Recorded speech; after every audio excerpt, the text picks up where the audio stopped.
right, joining us on stage now is our first plenary session, a topic of which we all must acknowledge is a rising concern within our country. Jane described 21 years ago how we were attacked externally, and we are all seeing the rise of internal strife and attack, and we need to be concerned with that. Here to moderate us through the first session, Understanding the DVE Threat Landscape, is Errol Southers, one of the newest members of HSEG.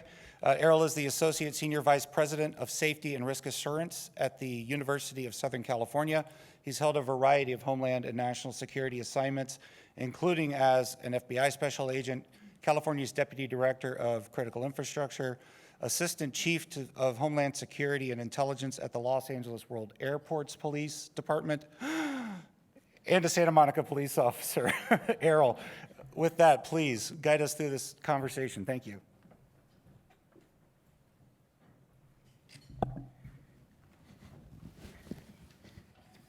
Okay. Thank you, Rob. Good afternoon. Okay. So I think I could say for everybody here, thank you for your service.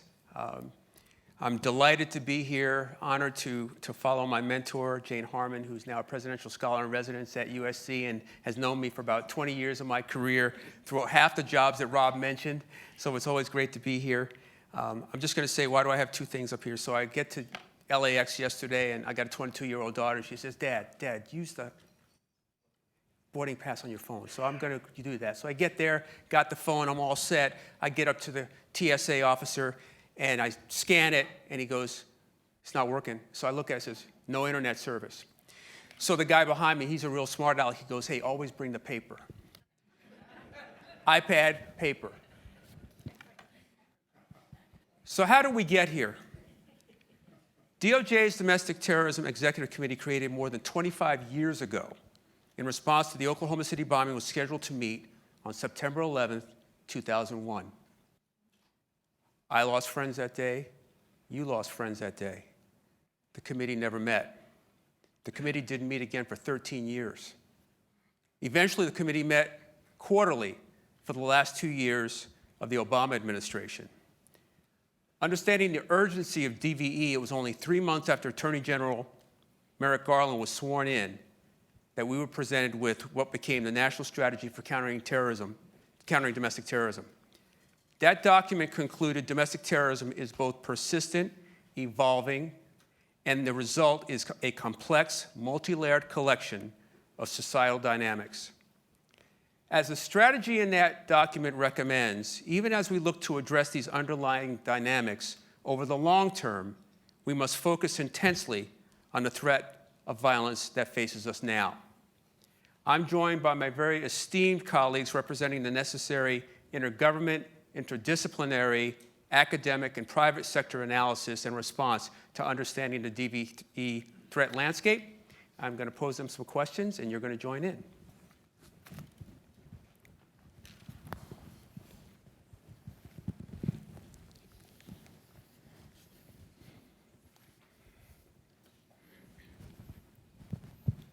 So, Bobby, I'm going to pivot to you because the alumni is strong. And for the audience, what we're going to do today, I'm going to frame this in 3 different buckets. We'll be talking about the definition of terrorism. We'll talk about private sector government collaboration. And we'll also talk about what information can or should be shared. So, Bobby, as was mentioned in the abstract for this session, is there a new face of terrorism? And what does it look like? Hey, first of all, thanks for having me this afternoon. It's good to see everyone. Again, Bobby Wells, I'm the Assistant Director for Terrorism for the FBI. I've been in that role for about 30 days, so fairly new to the role. But I have worked counterterrorism my entire career, almost 20 years, starting in Washington, D.C., on an international terrorism squad. I've been back to our counterterrorism division a couple different times. And most recently, I was our Special Agent in Charge in our Charlotte office in North Carolina. So what I would say in my first 30 days here, I've been blown away at the depth and the breadth and the intensity of the terrorism threat.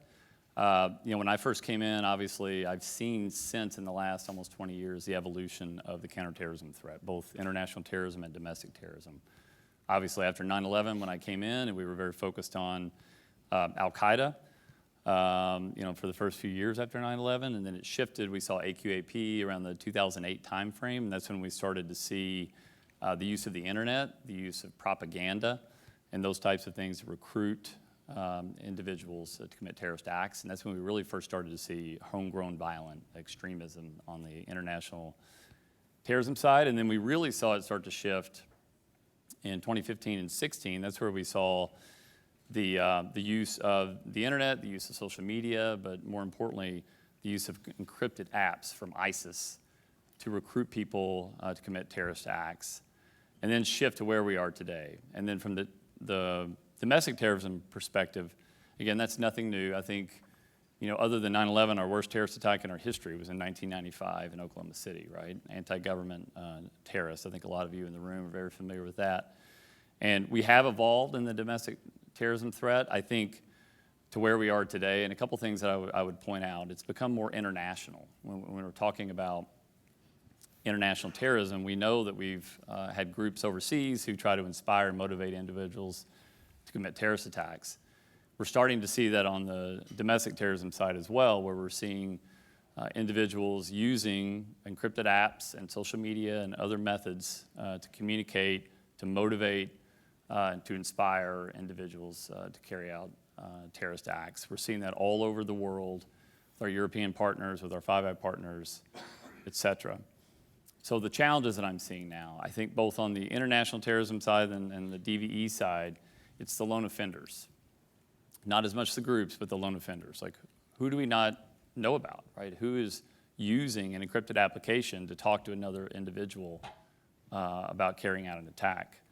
So that's one of our biggest challenges. The other thing I'd like to add is our threat from our foreign adversaries, our nation states. The Iran threat, I think, is another thing I've seen in my last 30 days that's extremely significant. We know that they are obviously concerned about revenge attacks based on the Soleimani strike. So also very, very significant. So again, some of the challenges that I mentioned, where we are today. Again, it's evolved. I think we're probably as busy as we've ever seen across all spectrums of terrorism, from international terrorism to domestic terrorism to nation-state actors. The other challenge, as I mentioned, is encryption. It's made our job extremely difficult trying to identify an attacker before they act, right? And then the other new, it's not new, but I think we've seen it expand, are juveniles involved in terrorism, both on the international and domestic terrorism side. And young people, and I think part of that may have been driven by COVID and being home more and being on the internet more, but individuals using the internet, talking to extremists, both on the international and domestic terrorism side. So I think that's kind of where we are today. And then I also, where are we going? It's partnerships. It's about all of us in the room, right? Because none of us can do it together. I think it was just mentioned earlier. This is all about partnerships. Partnerships with the private sector, partnerships across the government, federal, state, and local. We all have to work together to stop this. Again, we've seen the domestic terrorism threat grow for the last few years. 2019 was the worst year we had since 1995 on domestic terrorism attacks that led to deaths. We've also seen the anti-government cases grow, obviously January 6th. So our case numbers have gone up in the last few years. So again, it's extremely important that we all continue to work together, and I look forward to the discussion today about how we can do that better. Well, thank you, Bobby. I'm going to just throw this out to the entire panel. Jane Harman mentioned we have an election here in a couple of weeks. Does this threat present certain risks as it relates to the upcoming midterm elections? And Sam, I can go to you first. Sure, thank you. And I'll just reiterate your thanks for being here. I'm only here as a representative of the Department of Homeland Security because of the work done by people like Jane Harman and under the strong leadership of Secretary Chertoff. So it's a pleasure to be here. Heading into the election, from a federal government perspective, we are deeply aware of several trends. The first being that anti-government and anti-authority extremists have been incredibly active for several years. We saw that play out in the last presidential election, and we've seen that play out in a series of midterms elections. We have also seen the window between aspirational rhetoric online, or seemingly aspirational rhetoric online, and action narrow significantly on both open source platforms where DHS has authority, and I imagine as well on encrypted platforms where some of my other federal government colleagues have authority as well.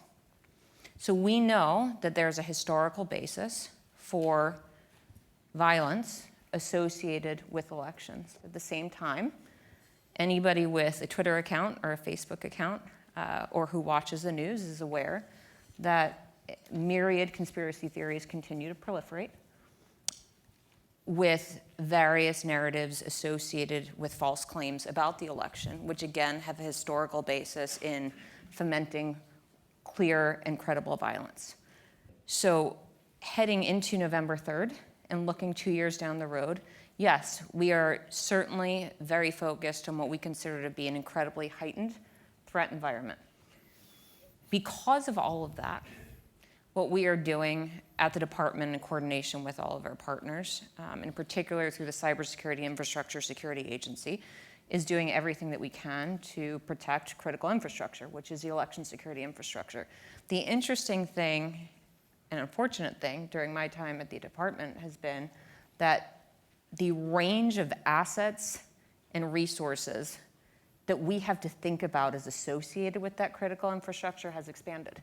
There are thousands of election workers, there are thousands of voting machines, and there's so many, again, assets and people associated with the elections, and so we are trying to think very holistically about what that all can look like. From the Office of Policy's perspective, where I come from, we are coordinating closely with our intelligence and law enforcement partners, and of course, with our colleagues in the federal, state, local, tribal, and territorial offices and departments as well.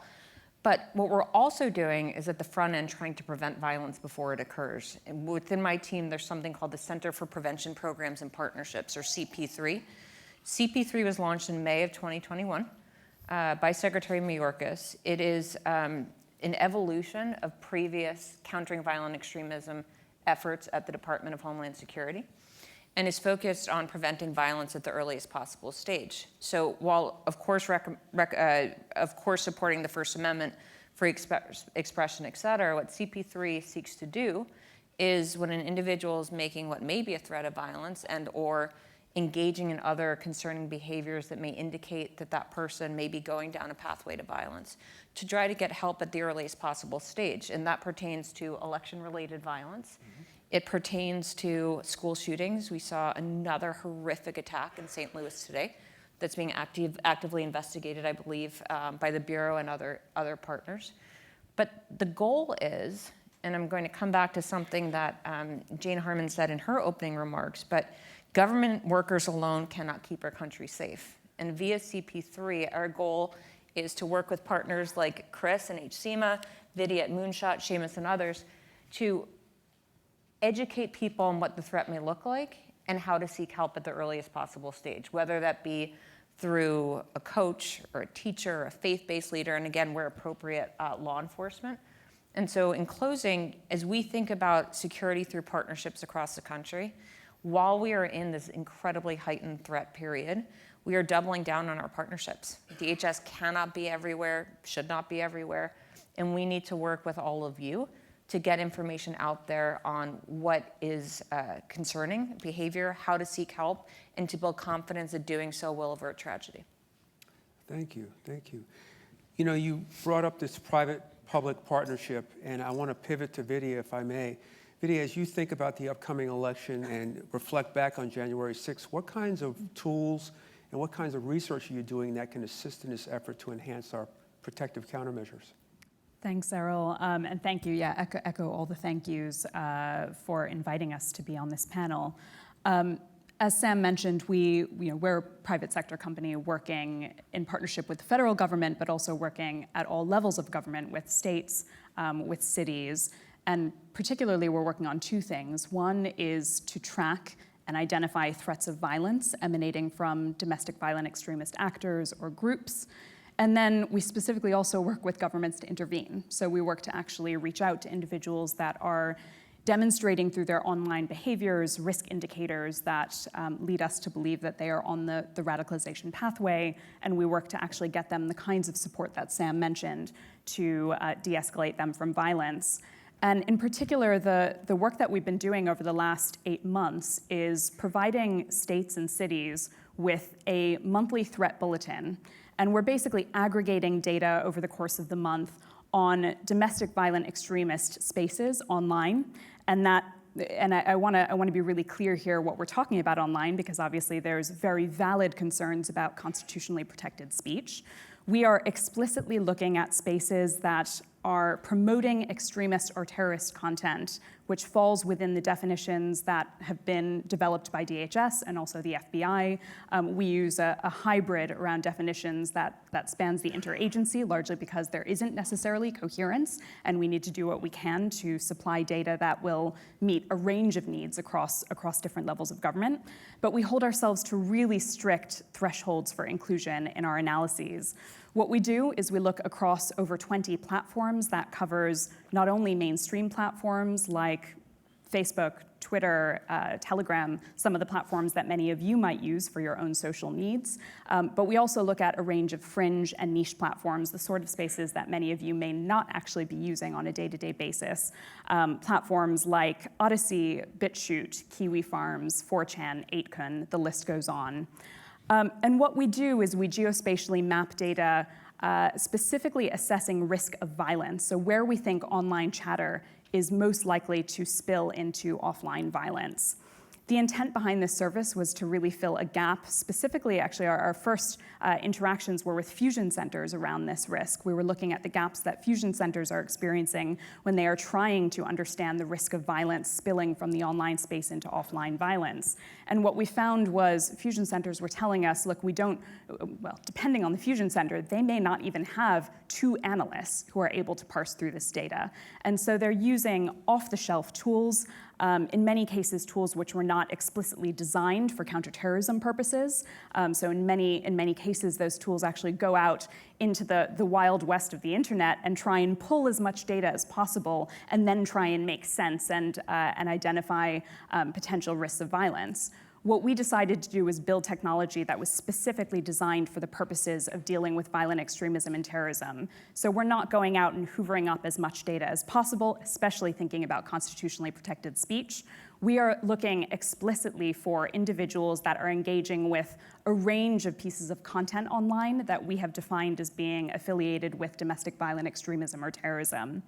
And what we do is provide that data to, again, fusion centers, states, cities. They then use that data to enrich their intelligence cycle. They use it to intervene in moments where the threat is escalating. And they use it to inform resource allocation. One of the challenges we often hear from both our law enforcement and fusion center partners is that they find it very difficult to quantify the risk and to evidence resource allocation. So what we do is try and get as specific as possible when we are looking at where that risk lies geographically. So we try and geospatially tag every piece of risk that we find online, and provide the data that they can then use to actually make informed decisions about where to place resources as they're dealing with threats. The final use for this data is to brief communities about the threat. And we work with a number of our fusion center partners specifically to help them prepare for community awareness briefings, such that this data isn't just used to inform the threat intelligence cycle, but can be actually used to prepare communities for the potential risks that they might be witnessing. Well, thank you, Vidya. And thank you for emphasizing the notion of data, which is very, very important. And Seamus, you've been in this space for quite some time, looking at the far left and the far right. And I want to talk about, again, the election coming up, January 6th. What concerns do you have, and what kinds of things are you looking at now in your research? Great. Also, let me echo the thank yous. Again, my name is Seamus Hughes. I help run a research center at George Washington University. And Congressman Harman, it was great to hear your remarks. I started my career as an early staffer as a counterterrorism advisor for Joe Lieberman. And so those ideas of bipartisanship, they've gone on the wayside, but it wasn't at that time. So now that we've talked about bipartisanship, let's talk a little bit about partisanship too. When we're looking at elections, we obviously have a rising threat towards election officials. At the program, we've coded something north of 350 cases that the FBI and their partners have brought against people for interstate commerce threats towards election officials and public officials. We've seen a rise in the last few years. That's just in the last 6 years alone. You asked a little bit about far left extremism. We have this question of, understandably so, the US government kind of focused on far right extremism post January 6th. And we saw a sea change in counterterrorism from there. But we can't discount that we go in waves, right? And despite my boyish good looks, I am a student of history on these type of things. And we see in the 70s the rise of far left extremism, and then the rise of far right extremism and jihadism. Now we're in a rise of far right extremism, but we can't keep our eye off the ball. It is not a far logical leap to go from throwing a Molotov cocktail at a Portland courthouse to then committing violence, which is what we saw there. We've seen 70-plus attacks and vandalism towards Catholic pregnancy centers around this country. That is not to equate the numbers of attacks. We've clearly seen this, but it's also not to say that's not nothing, right? And I think this is what makes ADOL's job so hard is it's not just one bucket anymore, right? It's not just the jihadists, the 1,000 active investigations they have in all 50 states on ISIS and Al-Qaeda. It's not just the 2,700 active investigations they have in far-right extremism, which was 850 3 years ago. So we've seen a meteoric rise on that. You also have all of these other ideologies that are playing in, and then an ideological fluidity. So these guys, you have like guys that are boogaloo boys, these ridiculous guys who wear Hawaiian shirts and talk about civil war. They're trying to sell guns to Hamas, right? That doesn't make any sense, but it does when you look at the cases, right? You have this basically pick your own adventure type of ideology, and this becomes increasingly hard for analysts and agents as they're trying to understand this. You've got to be smart in all forms of ideologies to be able to counter it. And you also have to not be stuck in your own boxes on the way we do things like this. So it becomes increasingly hard for this. Now, the question about January 6th, that is the largest investigation in the FBI's history. It dwarfed the 9/11 investigation. You've got 14,000 hours of body cam video, 250,000 tips from the public. You're at 889 people as of this morning who have been charged publicly with crimes related to January 6th, with another 250 still attempting to be identified by law enforcement. That is causing a large number of shifts in law enforcement resources too. So, the guys that I used to work with on the ISIS cases got moved to the January 6th case, where you're working white collar, you're on January 6th. And that becomes, you have to basically rack and stack your resources, right? Are you going to focus all of your time on this? And the answer is, of course, we're going to focus on everything, but at the end of the day, you only have so many hours in the day, right? And so we're going to have to decide as a country, where are we putting our resources on this? So I want to lean into what you mentioned about some of the attacks and some of the things that may have been learned there. And so, Chris, you've had experience, of course, responding to these incidents. Tell us what you've learned in the way of emergency response, first responders that are going to things like incidents like Buffalo and others. Yeah, thanks, Errol. And again, thank you for inviting me here. I'm Chris Rodriguez, Director of Washington, D.C.'s Homeland Security and Emergency Management Agency. And I think it's important because one of the things that sometimes I think gets lost in these discussions is the role of state and local authorities, because state and local, at the end of the day, are the ones that respond to terrorism or other acts or other emergencies. And so, as Vidya was saying, one of the things we're focusing in our agency is on our fusion center, which you've seen one fusion center, you've seen one fusion center. I know that that line throughout our experience with them. One of the things that makes ours unique is that we're in an emergency management agency, not in a law enforcement agency. And while that is unique across the country, I believe there's only a handful of states in which that is the case. It also, to your question, Errol, really focuses our attention on information and intelligence sharing. And what we do and some of the things that we've invested in are some of the tools that have been talked about, looking at open source intelligence and making sure that when we do detect through various tools threats of violence, going back to Seamus's point about the open investigations from the FBI, do you know that over half of them are in states like Georgia, Michigan, Wisconsin, Pennsylvania, the swing states where you would at least see some type of conflict based on sort of elections. And so we're looking at how we focus our information sharing with those other state and local authorities so that they're aware of the threats that are in their jurisdictions. Because believe it or not, there are still information silos throughout government. And there are still times when information doesn't get to where it needs to get to be actioned by a state or local authority. And we're committed to making sure that we continue to do that. We have 22 intelligence analysts in our Fusion Center. And we are continuing to invest, again, in the tools that are being talked about earlier. The last thing I'll say is, in terms of what really concerns us, it is the threats to election workers. It's calls for second civil war, which we're seeing in some of the platforms that have been discussed recently. And it's also reminding ourselves in Washington, D.C., that what happens across the country has impacts to us. Because when people feel that their voice isn't being heard, they come here to the nation's capital to express their First Amendment rights. And we need to make sure that we have the intelligence and information we need to keep our communities safe, as the experience on January 6th really showed us. Thank you, Chris. So to all of you, I just want to ask a general question. We're talking about information, we're talking about information sharing and building partnerships.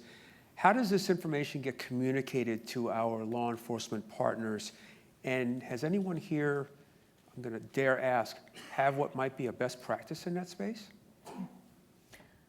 I don't know if it's a best practice, but it's a promising practice. Okay. Which is both with law enforcement, with the public, and with all other sources of information that we rely on in the federal government. The most promising practice is that it's a two-way street.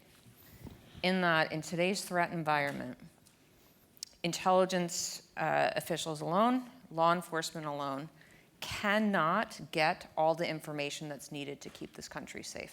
It's not possible from a government perspective, whether at the federal level, I don't want to speak for Chris, but I would imagine at other levels as well. So in terms of getting the right information to the right place, because the DVE threat is so disparate, diversified, and comes in so many shapes and sizes. One of my colleagues was mentioning the Proud Boys and Hamas, but these individuals are ideology shopping. It evolves every day. There's a grievance that transitions to something else. And so my point is, in this fluid of an environment, we need to be able to depend on a range of new partners to get information and get that to the right place. So a few very, very quick examples. I don't know if you want to go here now, but I'll go there. Oh, please. On the private sector engagement side, for example, many large and small private businesses have in place workplace violence programs, for example. Many jurisdictions that I've been visiting, I've been on a bit of a roadshow the last couple of months before they ground me, going to I'm going to Omaha on Thursday, but going to various places around the country and really understanding that various entities are aware of how to treat other forms of violence, whether it's suicide, domestic violence, gang violence, et cetera. What we need to do in this threat environment, whether it's with private businesses or the range of other potential partners that I mentioned, law enforcement as well, is ensure that they understand how to do DVE prevention, what domestic violent extremism looks like, and then where to take that information. The last thing, Errol, is in a lot of instances, or many instances, information should be shared immediately with law enforcement. An individual is suspected about to engage in an incident of violence, you should call your local police department. You should call your FBI SAC. But when the threat isn't quite at that point, in today's threat environment, we still want that information to go somewhere. And that information is not going to be used to throw someone in jail. That information, if it goes to the right place, is going to be used to set up a care plan for an individual who needs help. So we work with HCMA, we work with other partners to train and get information on these other forms of prevention out there, and then to build these very highly localized prevention networks. The McCain Institute, which is a grantee of DHS, is building the Prevention Practitioners Network, which is countrywide. But that's what we need to do with information in this threat environment. We cannot wait until it rises to the threshold of law enforcement action, and we can't take the chance that if it doesn't, that something's not going to happen. We look at Buffalo, where a school official called law enforcement because there was a potential threat. There was a law enforcement response, and then there was a not so lengthy, but interregnum between that intervention and a horrific attack. So information needs to go to new places in this threat environment, and we collectively all need to work together to set up those very localized but flexible prevention networks. Thank you. Bobby, go ahead. Yeah, so I'll follow up on that. So I think the current threat environment that we're in, I mean, he talked about our case numbers, and we do have a lot of cases, but what a lot of people don't know is our National Threat Operations Center. It's operated out of Segis, West Virginia. Just the sheer volume and numbers of threats that we receive on a daily basis, it's absolutely incredible. And many of those threats are threat to life, right? We get general criminal threats that come in, but also threats to life. And we have to find a way to share that information immediately. It has to be real time. I was talking to Gary earlier about our JTTFs, and I think the 40th anniversary in New York is coming up soon. But that's how we do it in the FBI. We continue to grow and expand our joint terrorism task forces so that we get that information. There's no delay in that information sharing. And we've seen mistakes happen in the past related to that. Parkland, for example. But I think we've learned to get better in that space, and it has to be real time, it has to be immediate, and it's something that we have to follow up on immediately. No matter how big or small the federal, state, or local department is, we have to find a way to get it there immediately.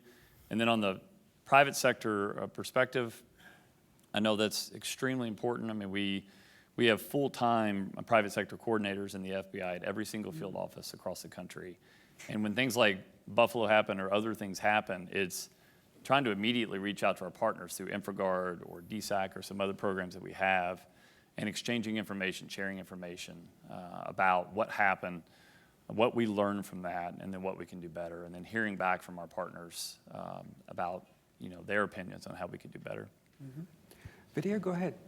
Thanks, Errol. I might just add the private sector perspective here as a company that partners with law enforcement to share information. We're very aware of the reticence oftentimes of law enforcement to engage with private sector on this and find themselves at the receiving end of thousands and thousands of tips and information that they then have to follow up on, many of which may not actually be credible threats. So we are very, very narrow in the data that we share with law enforcement. And I suppose from the last several years of trying to understand where the gaps and where the needs lie, we focus on two levels of data that we offer law enforcement. One is I would maybe just call high-level trends and longitudinal data for decision makers to help them quantify threats. And in particular, what I mean by that is to help them understand and identify meaningful shifts in the baseline. So I'll give you an example of this.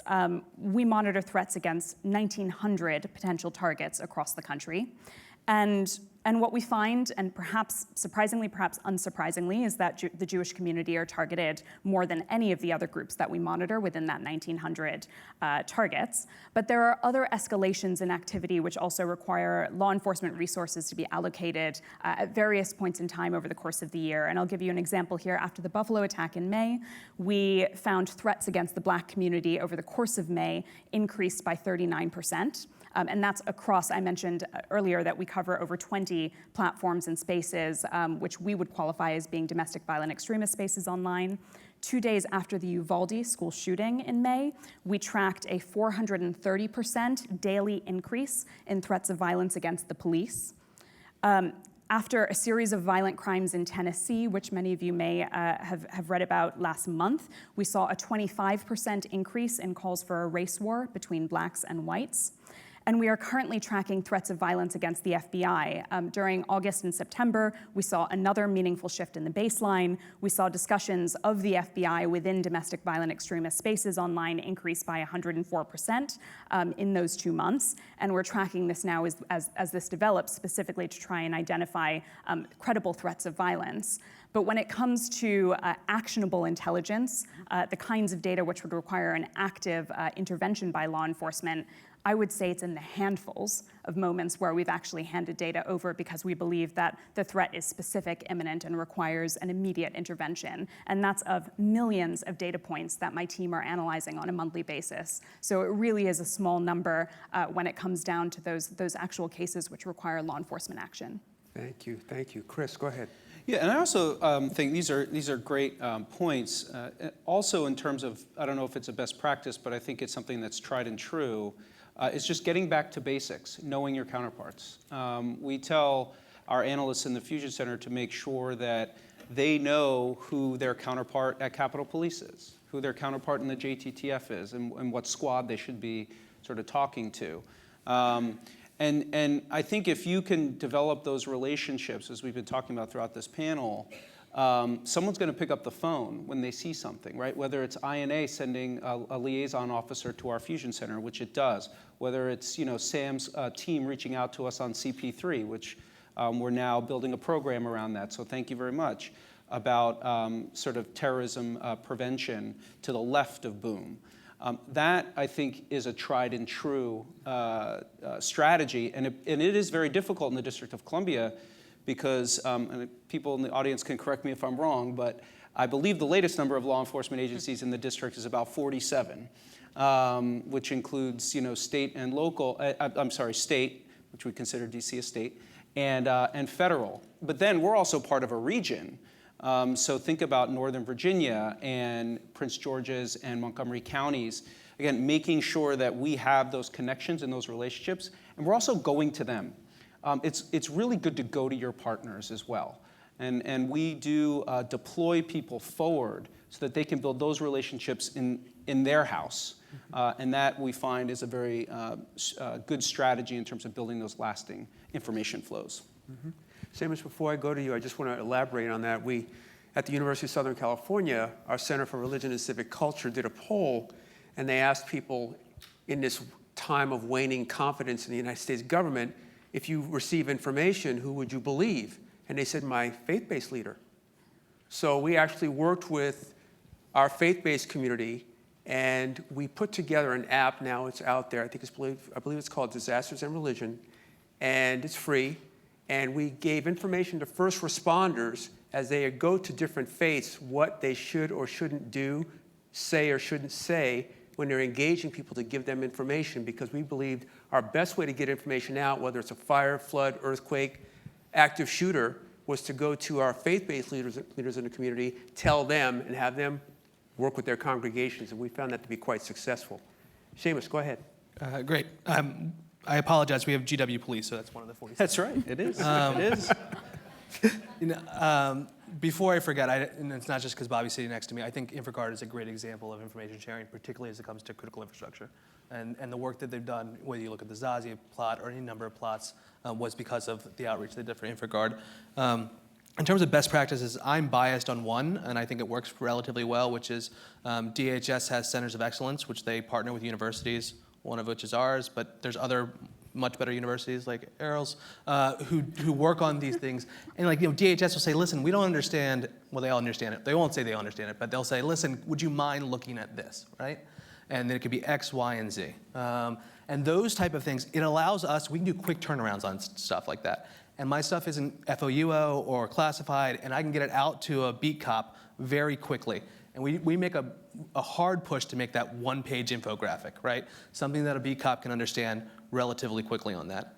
The last point I'd mention is I think it's important to remember is information sharing is different now than it was 20 years ago in terms of there's a different flow. Whereas after 9/11, the amount of men and women who had inside knowledge of Al-Qaeda's plotting in Afghanistan was very small, right? Now if you look at January 6th, the number of cases that were, and we could argue whether it's parallel reconstruction, but a number of cases where online sleuths provided that information that allowed for the affidavit, 20, 30% of that. So information's coming out from the public on this. They're involved in these Telegram channels, they're involved in it, and it causes a whole host of issues for investigative issues, but your information is now coming from the public in a way that it hadn't before 10, 15 years ago when you're talking about the Al-Qaeda threat versus DVE threat. So I want to pivot a little bit here because this came up in earlier discussions here at the conference. What is the potential foreign adversaries' ability or interest in exploiting this challenge we have here right now in our country with regards to the lack of trust in our government, agencies being vilified, people becoming more extreme? Do we risk foreign adversaries exploiting this? Anybody? Yeah, the answer is yes. Yes.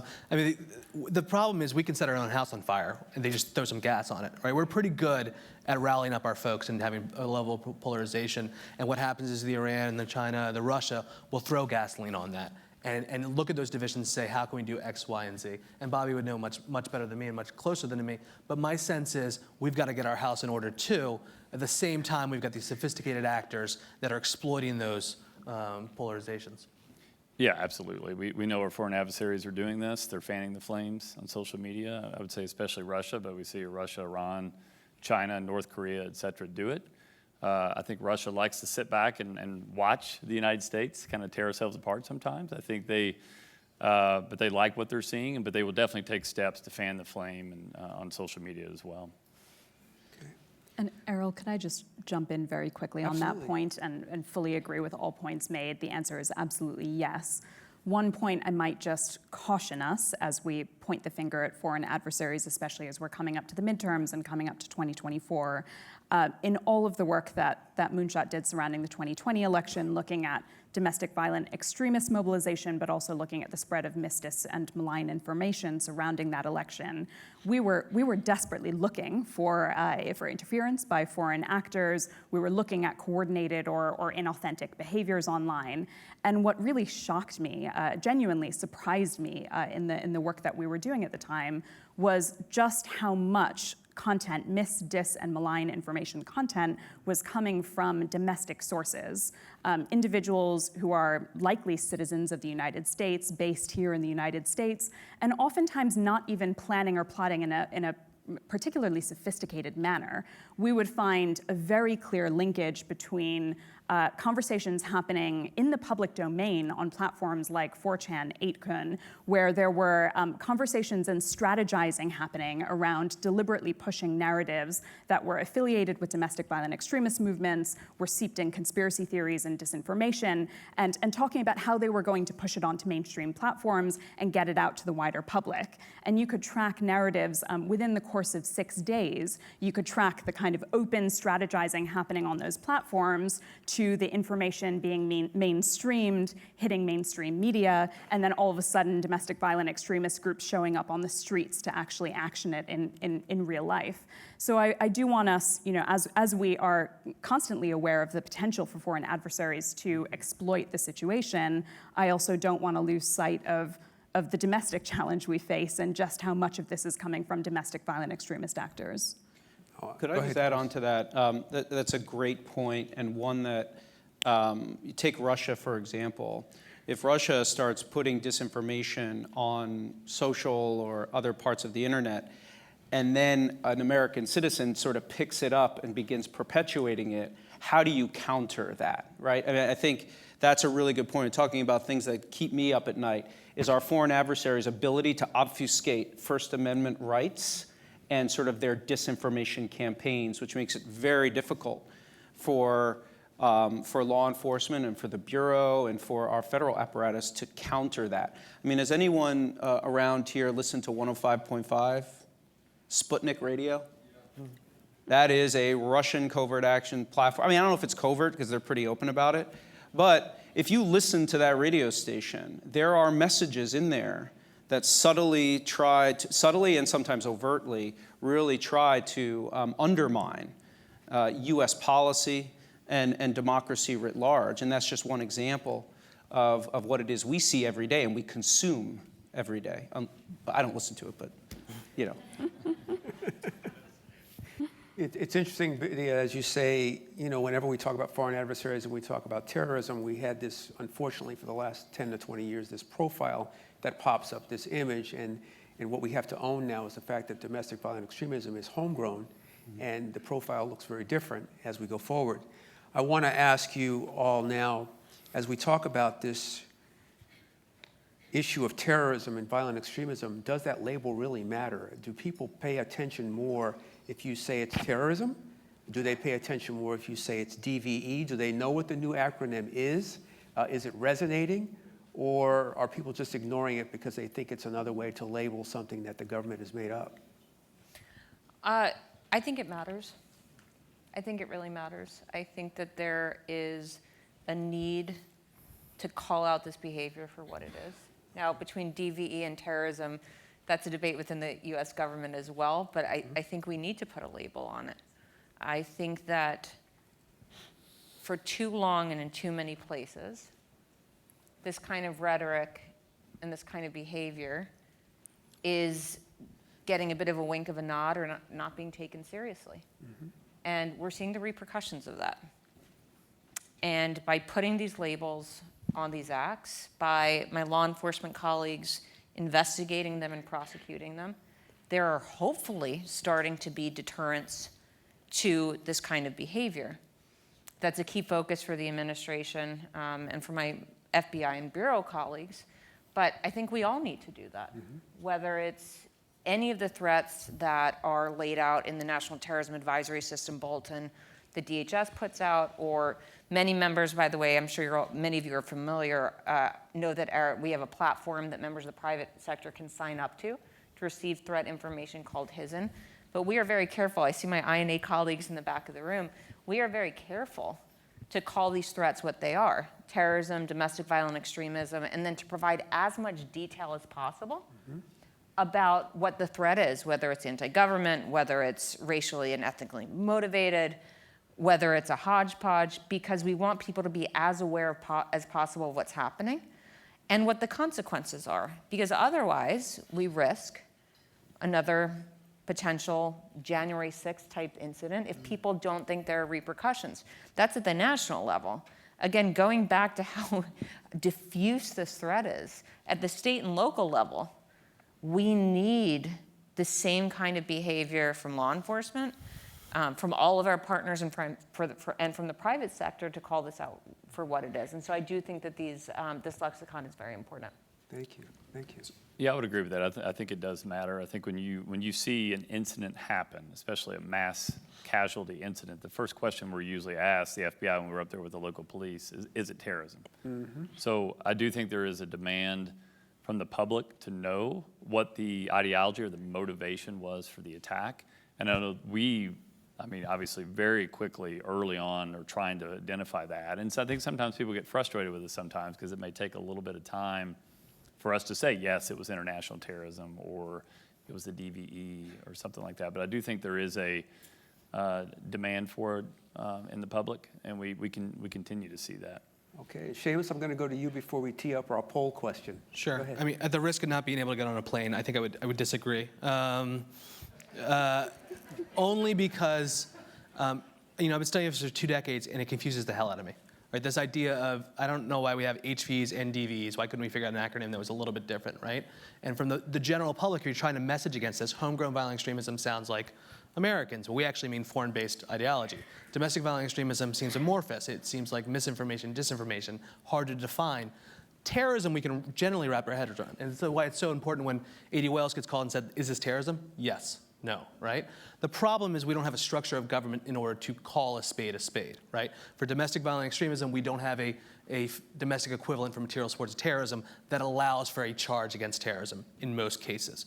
So it gets very, very confusing on these type of things. And so, yes, I understand the need for this. I just don't see the public buying into it. I think it's very useful for the government because then you can code against it and say, we've got X number of DVE cases, X number of agave and anti-extremism and whatever, or RMV, we got all of that. And then you can rack and stack how many agents you have against it, or US attorneys you hire against those type of things. So it's useful for the government, but if you're trying to message the public about DV, I don't think that's the winning horse to ride on. I think terrorism makes intuitive sense. Domestic violent extremism gets a little squishy too quickly. Okay. So with that, what we're going to do is we're going to see what this audience thinks. We have a poll question that's going to be keyed up on our screen, and you'll have an opportunity to respond. And let's see here. There's our question. So, looks like we lost part of it. But on a scale of 1 to 5, if the motivation of an attack is confirmed, how important is it to label an incident as domestic violent extremism when sharing information with the public? I wasn't very convincing. So, no, actually, you are convincing because 1 is not important. 2 is somewhat important. 3 is very important. 3 is neutral. Nope, actually, I see. They changed our order here, so you were right. It wasn't the way I wrote it. Okay. Okay. So with that, as we continue to let the poll populate, I'm going to pivot to Vidya to talk about, as we say things like this and respect constitutional protections, with your ability to look at certain things online, what should we say or not say, and what should we be doing and not doing? It's a great question. So, and I'm still mulling over Seamus's point and trying to decide if I agree or disagree. You can take a poll. I mentioned earlier that when we're partnering with law enforcement and we're thinking about speech online or behaviors online which require immediate action, we're really only talking about a small handful out of millions and millions of at-risk behaviors that we're witnessing and analyzing online. And when we think about constitutional protections, that really is, that we have to place so many safeguards and barriers and boundaries around the work that we do to ensure that we are never in a position where we are taking just anyone's opinion and saying that constitutes a terrorism threat. When we set up Moonshot, we actually took constitutional protections into our problem solving as we were building the technology itself. The question was not how do we take a look at what everyone's saying online and identify threats from that. It was how can we meaningfully measure whether online chatter and behaviors that we're witnessing online, whether they are constitutionally protected or not, whether that behavior is going to be a predictor of offline violence. And that, for us, is what we care about. We don't care about the opinions, we don't care about what people think about politics. We care about whether online activity is going to lead to or be a predictor of violence offline. And there's a methodology for doing this. What we do is we build databases of risk indicators. These are keywords, phrases, images, terrorist content, a whole range of indicators exhibited online, which we believe are affiliated with domestic violent extremism in some way, shape, or form. But each of those indicators are going to present different risk. So someone who is sharing a piece of white supremacist literature might actually be considered lower risk, that behavior might be considered lower risk than someone who is inciting violence against a specific target and talking about how they might want to do it. That would be a much higher risk behavior for us. The question for us is how do we go out into, as I described, the kind of wild west of the internet, where there's millions of data points and lots of constitutionally protected speech, and actually parse through that wildness online to find the behaviors that fall into that latter category, that are higher risk and where we believe that an intervention is required, whether it's an intervention in the pre-criminal space or a law enforcement intervention. So what we've done is we've developed a complex coding system where each of those indicators in our database is assigned a range of different codes based on different variables.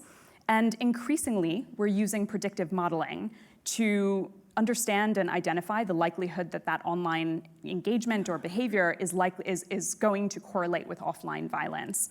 We've built an algorithm based on historical data sets. Some of those data sets are not affiliated with violent extremism. We've looked at other instances where online activity has correlated with offline violence. And what we're doing now is teaching that algorithm based on violent extremism and perpetrators. So perpetrators of acts of terrorism in this country, we're looking at their social media behaviors and trying to teach this algorithm to help us automate the process of identifying the risk that online behaviors will spill into offline violence. So for us, that's the main question, and it's really challenging because what's okay to say and what's not okay to say, that doesn't really matter to me. It's more about what's going to actually lead to violence and how do we identify that moment and stop it before it takes place. Okay, thank you. I think we were going to take some questions from the audience. Okay, so there's a hand.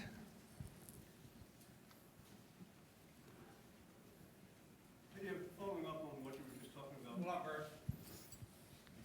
Hold on. No, hang on. Thanks, Rob. Vidya, following up on what you were just talking about, can you give us any kind of idea of what type of prosecutorial evidence or prosecutorial actions have been taken based on what you've had out of your comparison between the online and offline? Because it seems that would be very, very difficult in court.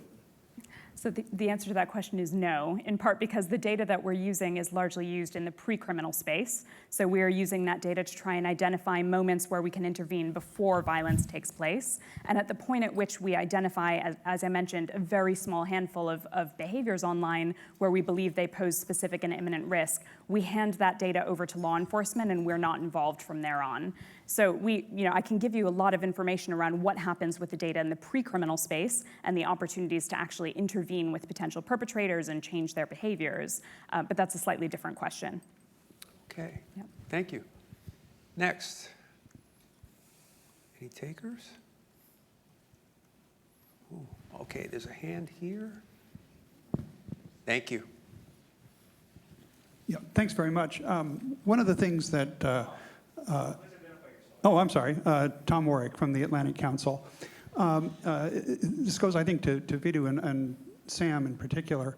There have been a couple of really good summits in the last month or so on what it takes to stop hate-motivated violence. And one of the things that I think we've seen is that community-based programs work.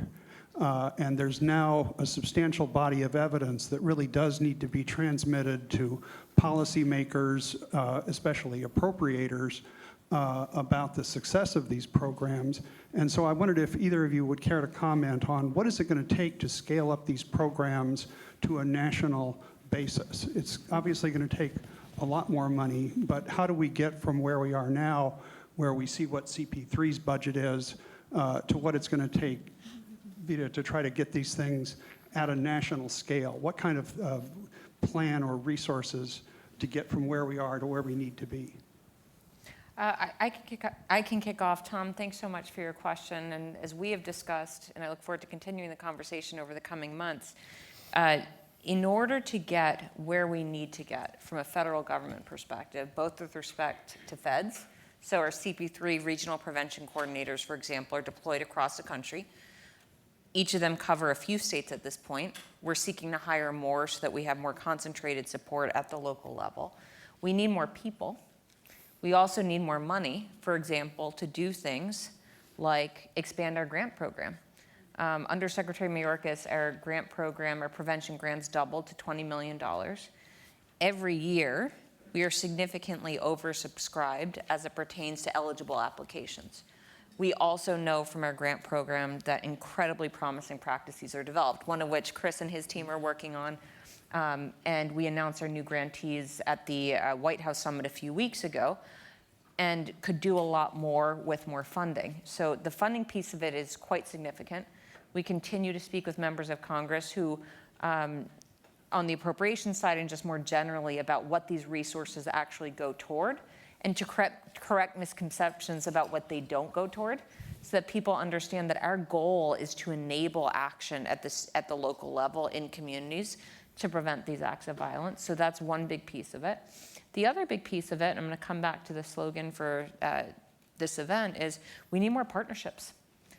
Based on the threat environment, the traditional partners whom we value greatly just aren't enough. We need to expand from the federal government level who we are engaging as partners, what information we're sharing, and again, setting up that two-way street. I think we've made significant progress over the last almost 2 years, but we have a ways to go. Okay. Errol, I might just quickly add to Sam's answer on that question. Tom, thank you so much for that question. It's something I'm incredibly passionate about, and this is the major limitation for us as a company when we identify behaviors online or individuals online who are exhibiting risk in the pre-criminal space. We ideally want to refer them into or link them into an organization that can actually is equipped to handle that risk, can work with that individual, change their paths in the long run. The number of organizations that meet our requirements to pass and refer at-risk individuals to, I can count on one or two, maybe two hands. And actually, thanks to the grants by DHS, by CP3, and the $20 million that has gone into many of those organizations, my hope is that the number increases. But this is the major limitation for us because we're seeing these behaviors online in all 50 states. And there are only some states that have state-level programs that are equipped to receive those referrals. So it's going to take significantly more investment to get us to a point where we have organizations organizations across the country that can take these referrals, or even thinking beyond dedicated organizations dealing with violent extremism, thinking about clinical psychologists and social workers and any organizations that deal with risk of violence, whether it's gang violence, domestic violence. Those are the kinds of organizations that have the skills they need to do these kinds of interventions, but it's going to take dedicated investment to actually build the capacity of those organizations to make them comfortable and make sure that they're safe to actually deal with domestic violent extremism cases. Can I make one alibi? Because video raises something very important. On the non-governmental side, we have such a paucity in trained public health professionals as a proportionate to the threat environment right now. And investing in getting that ratio a little bit more balanced is just going to take time. Yep. And that's a big issue that we're facing across the country. We also have dwindling law enforcement numbers across the country as well. So as we think about what to do with the information that's available and that might be referred to someone, we are facing those downside risks. And training, I'm not a doctor, but getting a medical degree takes a significant amount of time. And we're behind the curve on that. So that's not something that we can solve for here, but it's worthwhile to keep in mind. From the Fed side, we are doing everything we can to increase our training for folks that are already in the public health space. So for example, individuals that are trained on suicide prevention, we have training that is specifically tailored to preventing targeted violence and terrorism. Because these individuals have the underlying training, they just need that, that plus up, if you will. But investing in public health officials to try to get us to a better place from a referral perspective, I think is something very critical. Kind of number is you're talking about a $20 billion a year program. To scale what Vidya's talking about up to a national level is $20 billion. And when you look at what the carceral budget is for the United States, that actually sounds like a good investment. But you're exactly right, Sam.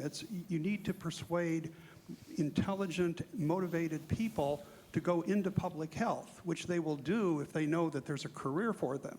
But if it's a 1-year or a 2-year government grant, then they can go into medicine, they can go into some other field. It's going to have to be a sustained commitment at the federal level to create these community programs, just like you've done so successfully in other areas.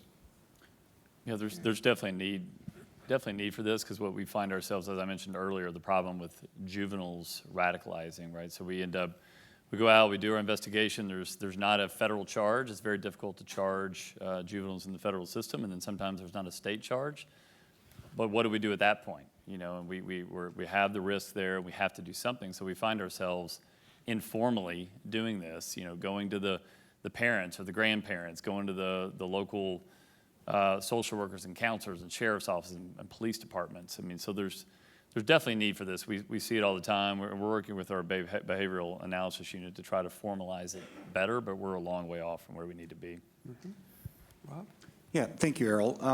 One, panel is phenomenal. Thank you for your shared information here. I'm going to go a quick lightning round down the line here. Sam, you mentioned fixing misperceptions in terms of budgeting and allocation and how DHS appoints resources. What's the greatest misconception you'd like to fix right now? I think it is an unintended consequence of previous countering violent extremism efforts that made certain communities feel targeted rather than protected. And we've significantly shifted our approach from a prevention standpoint to a public health approach. But it's going to take time for communities to understand that we are not profiling a particular suspect or seeking to have members of a community turn on one another. What we're doing is trying to educate all of the country, the public and all of our partners about what these concerning behaviors look like, how to seek help, and again, that confidence that if you ask for help now, rather than waiting, you're going to avert tragedy. And that's something that we're really focused on, and a misperception that we're seeking to address with urgency. Great, thank you. Chris, a lot has been discussed from our meetings earlier as HSAG and in some of the breakout sessions on the workforce deterioration, having trouble filling jobs. You man a local department. How do you meet those human resource and challenges and then still maintain a high level of quality trained analysts to be able to integrate all of this information? Yeah, we've found that, particularly in this space, when we're going out to hire, we get a lot of applicants. I mean, I think that there are people out there who are very interested in working these issues. They see it as the next front in a prolonged and protracted fight. And particularly in the District of Columbia, which has been so emotionally and profoundly impacted by January 6th, we have found that there are a lot of people who do want to get involved in some of the things that we're doing. All of that said, we have experienced a lot of burnout, Rob, not just from the pandemic, but also from, remember, January 6th wasn't an isolated event. The city largely burned in May and June of 2020. And throughout that period, from May and June all the way through January 20th, there was a lot of consternation, a lot of anxiety amongst our staff about what was coming. And so we have to grapple with that, and we've figured out some ways to do that. But again, it's just going to continue to be a learning process for us. And Errol, back to you. Could you highlight anything learned in your breakout session today that you'd like to fold into this conversation? The highest, most prevalent notion that we had shared by most of the group was that we needed to come to a common cause as a country again in order to address this. And for everyone's reference, Errol chaired a session on the rise of domestic violent extremists within our security institutions. Yes. So the last thing I'm going to ask, and I'm going to start with Chris, what does the public need to know about your organization in a way that's helpful and restores their confidence in what you're doing? What they would need to know is that there are people, largely behind the scenes, that are working every day, that sacrifice time with families, that sacrifice time doing the things that they want to do in order to keep them safe, and that they are part of their community. Most of the folks, most of my employees are, if not residents of the district, residents of the National Capital Region. And so they feel it, and they're very committed to making sure that the public is safe in the nation's capital. Thank you. Vidya, I'd ask you the same thing.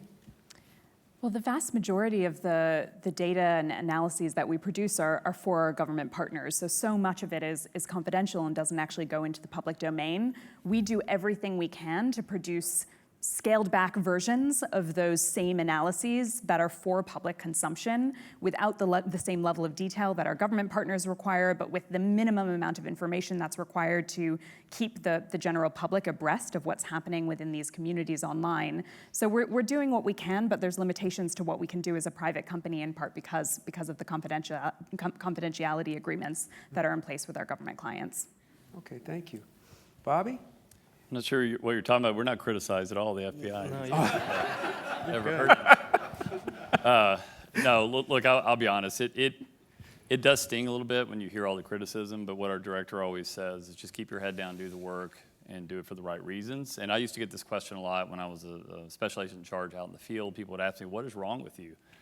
And I would say, well, when I walk around my office and I look around the office, I see people trying to save kids from child predators. I see people trying to stop gangs and drugs. I see people trying to stop terrorism, public corruption, violent crime, counterintelligence, cyber threats. And having that faith and trust of the public is really, really important to me, and I know it is to our director and all of us in the FBI. And all we can do is just keep doing the work. And if we make a mistake, we stand up, we admit the mistake, and then we move on and just try to continue to make the right decisions for the right reasons. So I know it's going to take a little bit of time, but there is a portion of the public that has lost some faith in us, but I can assure you that we're going to do the work to gain that back. Thank you.